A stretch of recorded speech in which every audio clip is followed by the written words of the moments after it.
Təsəvvür edin ki, restoranda əyləşmişsiniz, qarşınıza dadlı bir steyk gəlir və siz o steyki dadırsınız. Bu anda kimsə ətraf masalardan biri elektron siqaretdən istifadə edir və dərhal sizin iştahınız ölür. Bəli, indi elə siqaretlərdən danışacağıq, amma nəinki ənənəvi, yəni adi siqaret, eyni zamanda elektron siqaretlərdən. Çünki bir sıra yaşayış obyektlərində icazə verilməsə də, bəzən gizlin, kimsə çalışır ki, onu çəksin, istifadə etsin və bu elektron siqaret insanlara necə təsir eləyir? Yəni, bilsən, bir məsələ var. Elektron siqareti çəkən adətən onun qoxusunu hiss etmir.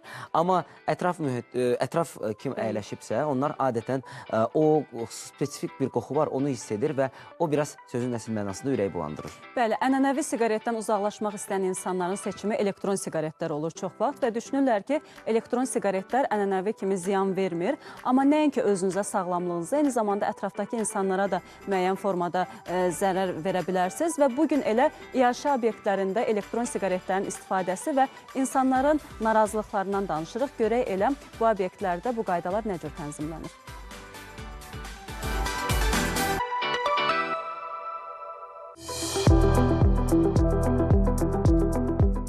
Siqaretin insan orqanizminə vurduğu ziyan hər kəsə məlumdur. Amma buna baxmayaraq tütün məmulatlarından istifadə edənlərin sayı azalmaq əvəzinə daha da artır. Son zamanlar isə elektron siqaretlər daha çox populyarlaşıb. Əlbəttə ki, bu hər kəsin şəxsi seçimidir. Amma siqaretdən istifadə edənlər bəzi məqamlara xüsusi diqqət yetirməlidirlər. Çünki istifadəçi yalnız özünə deyil, ətrafdakılara da ciddi ziyan vurur. Bəs maraqlıdır, bu cür hallarda ictimai yaşayış obyektləri hansı tədbirləri görür? İçəridə adi elektron siqaretə belə icazə verilmir. Terasda problem yoxdur. Terasda yəni ki, otururlar müştəri, yəni ki, siqaret də çəkə bilər, qəlyan da çəkə bilər.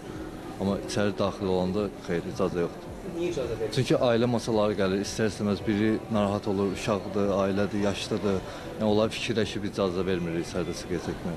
Ola bilər elektron deyə bilər ki, haradasa icazə verilir. Sadəcə biz müştəri məmnuniyyəti üçün, yəni yaşlısı var, cavanı var, uşağı var. Belə deyək də, açıq havada bütün tütün məhsullarından istifadə olunması mümkündür. Qapalı məkanlarda elektron tütün məhsullarından istifadə olunmasına icazə verilir. Əks halda ətrafdakı insanları narahat etməyəcəksə, o halda icazə verilir. Əksəriyyət düşünür ki, elektron siqaretlər ətrafda olan şəxslərə digər tütün məmulatları qədər ziyan etmir. Həkimlər isə tam fərqli mövqedədirlər. Ziyanlar ondan ibarətdir ki, elektron siqaret tərkibində polipropilen qlikol var. O da tüstü ilə birlikdə termik təsirdən formaldehiddə və başqa kimyəvi maddələrə çevrilir və ağciyərdə qıcıqlandırıcı, bronxlarda qıcıqlandırıcı effekt, mikrobronxlara bronxolit yarada bilər.